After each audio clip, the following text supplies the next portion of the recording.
All up from victim support. So what is it exactly that Victim Support Ireland does? So we support those affected by crime, we support those affected by domestic abuse in all its forms. We support those affected by fatal road traffic collisions, that might usually be the family members that are left. And we provide support for witnesses giving evidence in the criminal court. And just to be yourself, what is it that you do within the charity? So I'm the manager here at Victim Support, and I've been here for nearly 19 years now. And how long has the charity been going on the island? So the charity was started in 1999, so a little bit earlier than me, so about 4 years ahead of me. It was started here in the Isle of Man, and one of our patrons now is one of the founding members of the charity. So Elaine Christian, who's our patron, was one of the founding members and an instigator of starting up Victim Support here in the Isle of Man. And in your time here, so did you start just as a volunteer to begin with? No, I was employed, and there was a previous manager, and then I was employed after that, and yeah. But how have you seen it change? Not just, I suppose firstly, how have you seen the charity change in that time? Oh, well, when I started there was an administrator really, and there was quite a number of volunteers, and then we've seen the charity grow, so now we're up to 6 staff members, 2 of which are full-time, but we've got an administrator, we've got a fundraiser, a marketing officer, we've now got a volunteer coordinator, and we've got basically 3 on the welfare team, so that's myself and the 2 part-time welfare officers, plus volunteers who do support in the witness service in the court, and we have volunteers who do support and see clients face-to-face as well. So in terms of changing the people that you're supporting, have you seen a shift in that in the time that you've been? Well, certainly when I started, we would, a lot of referrals would be for things like people's cars had been damaged, or things as mobile phones were stolen and things. We get reports about those. So over the time, that's changed. We see much less of those.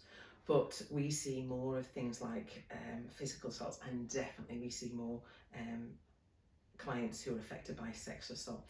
So if I can refer to my notes, the things like sexual assault, so we've seen a 274% increase, lots of numbers there, since 2003 compared to now on referrals for sexual violence. In terms of domestic violence, 191% increase. Overall, our referrals have increased from, say, 145-ish per year to now we're about 270. And how many times we have contact with those people, that's really gone up. So that's quadrupled. We're about 430% there. So just in terms of that must put extra demands on yourselves and saying, because if you're saying you've moved from people who've had cars stolen to people who are dealing with domestic assaults or sexual assaults, there's quite often be children involved in there as well, in terms of even just supporting the families as well. Has that completely changed how you would, obviously how you deal with things, but also the support you're able to give, but also the demands on that support? Yeah, so our team have needed to equip themselves with the appropriate training to be able to do the specific support. So things like support for sexual violence, we've got the welfare team trained on that. Domestic violence, we've got welfare team trained on that. And we'll be tooling up all the volunteers to be able to, do the support as much as they're able to within their skill range, to be able to do as much support as possible. So yeah, that's seen a big change, because before it was just, we were just talking to people, and now we need to be as professional as any other body. Just because we're a charity doesn't mean to say we're unprofessional. We are, and we're needing to equip ourselves to be providing the appropriate support for everybody we support. And like you say, that could be children, that could be adults, and how we work is kind of adapting. So generally we might have the volunteers, historically in 2003 we might have had a lot of volunteers go out and perhaps see the clients, but generally we're needing that support to protect our staff and volunteers and to provide the appropriate support. We're seeing people here at our premises here at Victim Support, and you may be aware that we've got wheelchair accessible facilities as well. So how we deal, where we deal with it, and it's more tailored towards the individual. So we don't say, right, 1 session with a client or 6 sessions with a client. We tailor the support to the individual or the family to work around their needs. and sometimes we might see people for quite intensely for say a month or so, and then we don't see people for a while, and then the support sort of kicks back in, perhaps when a court case comes to trial and a hearing as well. So we kind of vary and wax and wane with clients to suit their needs, really. Just on that, you say the support and see somebody quite intensely or sort of less. Just to give that idea, what support do you provide to say somebody who comes in and they've had an experience? What exactly would happen from their point of view? Yeah, so we provide emotional support, and some people think we're counsellors. We're not counsellors per se, but providing that emotional support. Now, sometimes that can be things like psychological first aid to help them cope really in the aftermath of the incident itself. If something's happened recently, to recognise that their reactions are perfectly normal and perfectly understandable for what they've gone through. So that's psychological first aid. Sometimes we're seeing people for the first time years and years after the incident has happened. So again, we might be talking through what the options might be available to them, if they wanted to take some action in relation to what's happened, or it might just be talking through the feelings that they're experiencing as to how they've been affected by that crime and or that incident.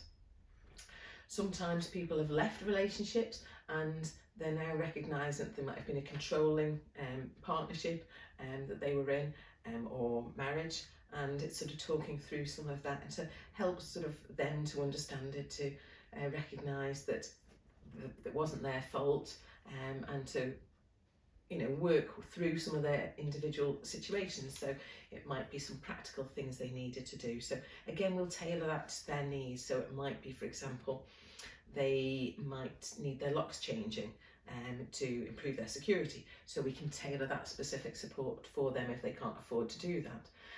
It might be that they might need some assistance to be able to with some of their bills, and we might be able to work with other agencies to be able to do that support. We kind of try and work and listen to the client and to tailor their needs around what they have going on for them at that time, and of course that can change over a period of time as well.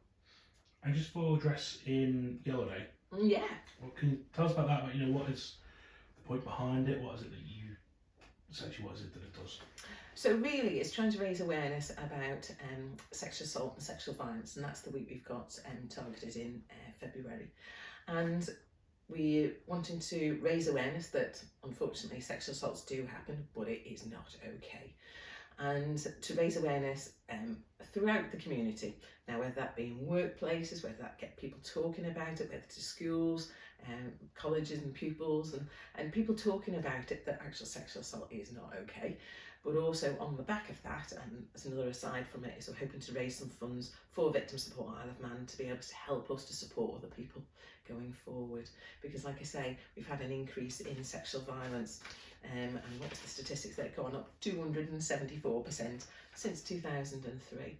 So hopefully in that time people are finding that they can talk about it more. There is support specifically available here at Victim Support for victims of sexual violence. We've got 2 staff who are trained who trained specifically to support that, who've got their qualification, what we call an ISVA, an Independent Sexual Violence Advisor, and then one of the other welfare team is also trained to support. So we've got 3 of us who are trained to support those people. But people then can perhaps feel more comfortable to be able to come and talk to people. Maybe they don't want to do anything. It might be they don't want to report it to the police, and that's absolutely fine. People can come to us to work out the options to what's going to suit them. So in terms of if people want to get in touch with yourselves or even donate to charity, how is it they first of all get referred to you, but then also how can people support yourselves? So getting referred to us, and that's a good point, we can receive referrals from any source. So if people themselves want to contact us because they themselves want support, that's great. Obviously if friends are thinking a friend needs the support, we need the consent of that individual just to for their contact details to be passed. We sometimes get referrals from the police, different agencies. Absolutely fine. We're not precious about where the referral comes from. It doesn't have to go by a particular route. If people want our support, contact us, and so we can do that by telephone, which is 679950. We can do it by email, which is inquiries@victimsupport.in. Can do it through our Facebook, but just be careful about their own privacy settings really, and I think there's a private message option there on our Facebook page. That's one of those, how to get in touch with us. In terms of how to donate to us, we are setting up a Just Giving page, which will be available on our Facebook page as to how to contact and how to donate and contribute to victim support I Love Man. But if we can encourage as many people to dress in yellow, the first time we did our Dress in Yellow Friday, I walked down into town and it was lovely seeing people wearing yellow. Yellow's not a colour you normally see, so you're like, they're dressing for us, they're dressing for victim support, and it was really, really nice. So the more people can dress in yellow would be absolutely amazing.